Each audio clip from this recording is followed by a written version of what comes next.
El Señor esté con vosotros. Lectura del Santo Evangelio según San Marcos. En aquel tiempo Jesús se puso a enseñar otra vez junto al mar.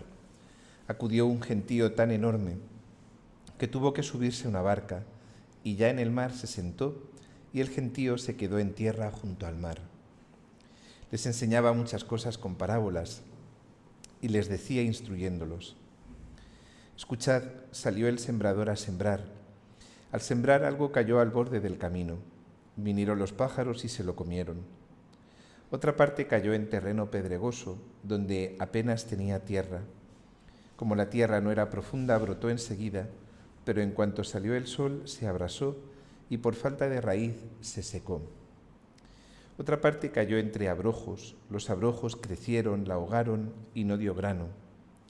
El resto cayó en tierra buena, nació, creció y dio grano. Y la cosecha fue del 30 o del 60 o del 100 por uno. Y añadió: el que tenga oídos para oír, que oiga. Cuando se quedó a solas, los que lo rodeaban y los 12 le preguntaban el sentido de las parábolas. Él les dijo: a vosotros se os ha dado el misterio del reino de Dios. En cambio, a los de fuera todo se les presenta en parábolas, para que por más que miren no vean, por más que oigan no entiendan, no sea que se conviertan y sean perdonados. Y añadió: ¿no entendéis esta parábola? Pues ¿cómo vais a conocer todas las demás? El sembrador siembra la palabra.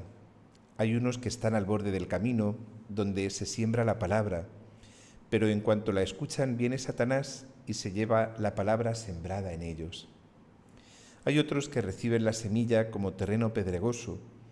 Son los que al escuchar la palabra enseguida la cogen con alegría, pero no tienen raíces, son inconstantes, y cuando viene una dificultad o persecución por la palabra, enseguida sucumben.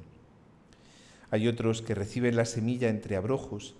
Estos son los que escuchan la palabra, pero los afanes de la vida, la seducción de las riquezas y el deseo de todo lo demás los invaden, ahogan la palabra y se queda estéril. Los otros son los que reciben la semilla en tierra buena.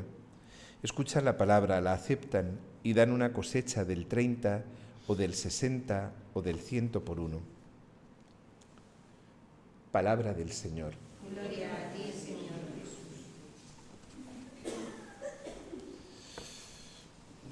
Esta mañana un amigo precisamente me preguntaba por el Evangelio de hoy.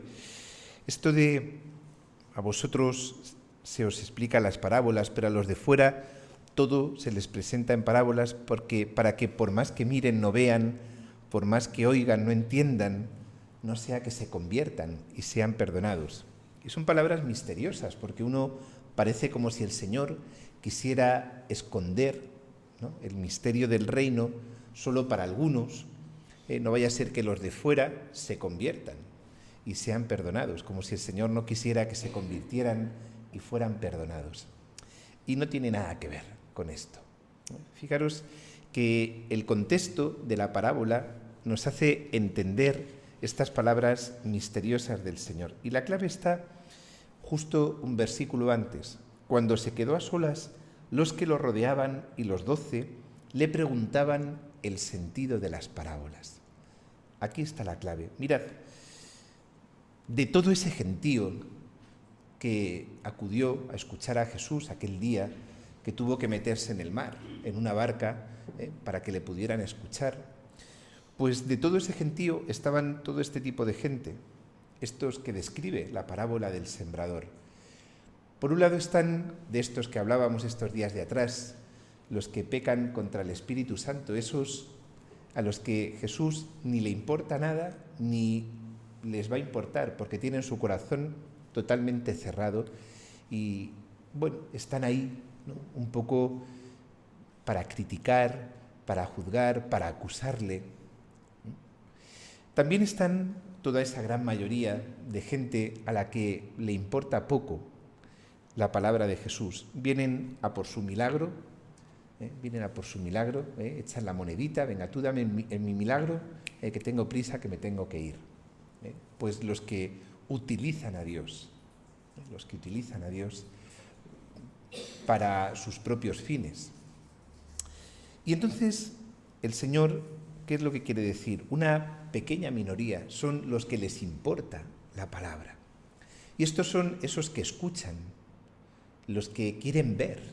Y por eso le preguntan al Señor el sentido de la parábola. ¿Qué nos has querido decir? Porque a nosotros nos importa tu palabra. Queremos recibir tu palabra. Y entonces el Señor pacientemente les explica el sentido de las parábolas para que ellos lo entiendan. Todos los demás, no es que el Señor no quiera que se conviertan y sean perdonados, es que todos los demás no tienen ningún interés en convertirse y ser perdonados, no tienen ningún interés en entender el sentido de las parábolas. Por eso su corazón es este terreno al borde del camino, que por más que Jesús echa la semilla, pues es como si la echa aquí, encima de las baldosas. Tú vienes dentro de un mes y sigue ahí, y no da fruto de ninguna manera. A esto se refiere el Señor. Y el Señor quiere darnos a nosotros también esa sed, ese corazón sencillo, ese corazón que busca el sentido, que busca comprender. Lo decíamos ayer en la fiesta de Santo Tomás, ese deseo de formarnos, pero de formarnos no de modo intelectualoide, ¿no?, como para tener más conocimiento, sino de formarnos para conocer mejor, para comprender mejor, para poder vivir mejor, para poder acoger esta palabra y acogerla en nuestro corazón.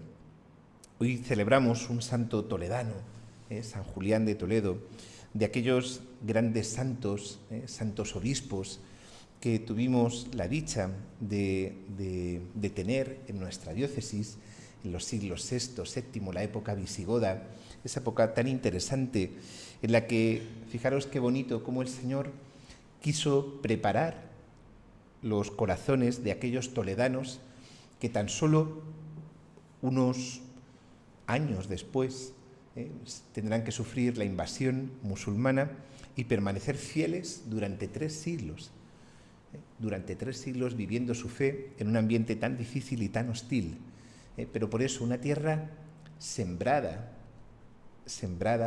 por la palabra de sabiduría de todos estos grandes santos, que, como os digo, ¿no?, pues tuvimos la dicha en la providencia del Señor de tener en aquellos siglos tan interesantes y muchas veces tan poco conocidos para nosotros, los siglos de la época visigoda, aquellos años de transición entre el Imperio Romano y lo que sería la Edad Media. Vamos a acogernos nosotros también herederos de toda esta tradición, nos acogemos a la intercesión de este gran santo, San Julián, que convocó tantos concilios en el deseo pues de profundizar en la fe, de este gran santo que trabajó tanto por la liturgia mozárabe, lo que sería luego la liturgia mozárabe, entonces la liturgia hispánica, que San Julián nos dé un gran amor por la verdad y un gran deseo de vivirla en nuestro corazón. Que así sea.